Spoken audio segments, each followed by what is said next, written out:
ব্রাহ্মণবাড়িয়ার বিজয়নগরে চান্দুরা আখাউড়া সড়কের বিজয়নগর অংশের প্রায় 15 কিলোমিটার অংশ বেহাল, তবুও নেই সামান্যতম সংস্কারের কোনো উদ্যোগ। এতে ভোগান্তিতে স্থানীয় ও পথচারীরা। সড়কের এমন ভগ্নদশায় বেকায়দায় আমদানি রপ্তানিকারকেরাও। দাবি উঠেছে দ্রুত সড়কটি সংস্কারের, তবে এ বিষয়ে মুখে কুলুপ উপজেলা প্রশাসনের। ব্রাহ্মণবাড়িয়ার উত্তর পূর্বাঞ্চলের কয়েকটি জেলার পণ্যবাহী ট্রাক আখাউড়া স্থলবন্দরে যেতে এই সড়কটি ব্যবহার করে।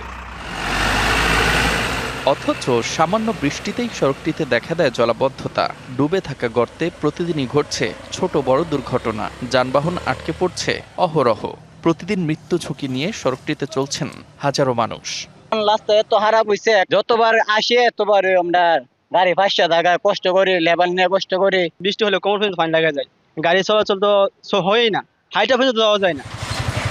বেহাল সড়কের কারণে স্থবির রপ্তানি আমদানি কার্যক্রম। সময় মতো পণ্য পৌঁছাতে না পারায় আর্থিকভাবে ক্ষতিগ্রস্ত হচ্ছেন ব্যবসায়ীরা। চান্দুরা থেকে চম্পকনগর রাস্তার এই বেহাল দশা, আমরা কি লাঘব হবে না? আমরা প্রশাসনিক দিক দিয়ে আমরা অনেক বঞ্চিত। এই দুর্দশা থেকে আমরা আসলে মুক্তি চাই। শিয়া বাটার ও ভিটামিনে সমৃদ্ধ লিলি বিউটি সোপ, তারুণ্যময় উজ্জ্বল ত্বকের জন্য। রিমার্ক, আমরা বাঁচতে চাই, শুধু বাঁচার জন্য আমরা এই রাস্তাটা অতি দ্রুত সংশোধনের জন্য প্রশাসনের দৃষ্টি আকর্ষণ করছি। এরপরও সড়ক সংস্কারে প্রশাসনের কোনো দৃশ্যমান উদ্যোগ নেই।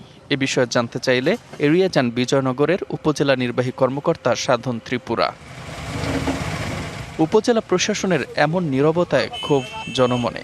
সংশ্লিষ্ট কর্তৃপক্ষের প্রতি চান্দুরা আখাউড়া সড়ক সংস্কারে দ্রুত কার্যকরী পদক্ষেপ নেওয়ার দাবি ভুক্তভোগী এলাকাবাসীর। DBC news desk.